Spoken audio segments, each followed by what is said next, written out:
కానీ అది అట్లాంటి క్యారెక్టర్ చేసినప్పుడు I just wanted to know shooting on shoot ఉన్నప్పుడు you are living the character you are doing a good job అనిపిస్తుంది. Off camera switch off తర్వాత packup తర్వాత how was your day every day going? Like suppose ఒక evening ఒక ఫంక్షన్కి వెళ్ళాలి, నీకు ఇంకా సైకో మోడ్లో అట్లా ఉంటుంది కదా. లైక్ సడన్లీ లైక్ ప్యాకప్ అయిపోయింది, అమ్మయ్యా రవి వదిలేసాడ్రా సూపర్ అనుకుని ఫ్రెష్ అప్ అయిపోయి లైక్ ఫ్రెండ్స్ చెన్నైలో ఈవినింగ్ ఎక్కడ ఉంటే కాఫీ షాప్లో ఎక్కడ లేక ఇంకో డైరెక్టర్తో మాట్లాడేటప్పుడు ఇలా షిఫ్ట్ వచ్చేది.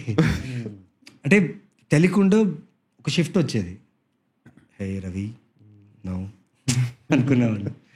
సో ఉంటుంది ఎక్కడో లైక్ ఇంత టాక్సిక్ అంటే లైక్ మంత్ ఆఫ్ మధు వచ్చేసి ఫిజికలీ టాక్సిక్, అంటే వాడు వాసన పక్కనోడికి తెలియాలి ఇలాంటి క్యారెక్టర్. ఇది రవి ఏంటంటే వాడు ఏంటో తెలియకూడదు, వైఫ్కి తప్ప ప్రపంచానికి ఎవరికి తెలియదు, ఆడియన్కే తెలియాలి, ఓన్లీ వైఫ్కే తెలియాలి. సో నేను అలాగే కొంచెం కొంచెం ఉన్నా మొత్తం షూట్ అయ్యే వరకు. బికాజ్ ఒక డైరెక్టర్ అంతగా రాసుకొని నాకేంటంటే అమ్ము గెలవాలి, వీడు ఎంత బ్యాడ్గా ఉంటాడో అంత అమ్ము గెలుస్తుంది, అంతా డైరెక్టర్ చెప్పాలనుకున్న విషయం ఆడియన్స్కి రీచ్ అవుతుంది. అది చాలా హార్ష్గా ఉండొచ్చు, లేకపోతే చాలా డిస్టర్బింగ్గా ఉండొచ్చు, పర్లేదు.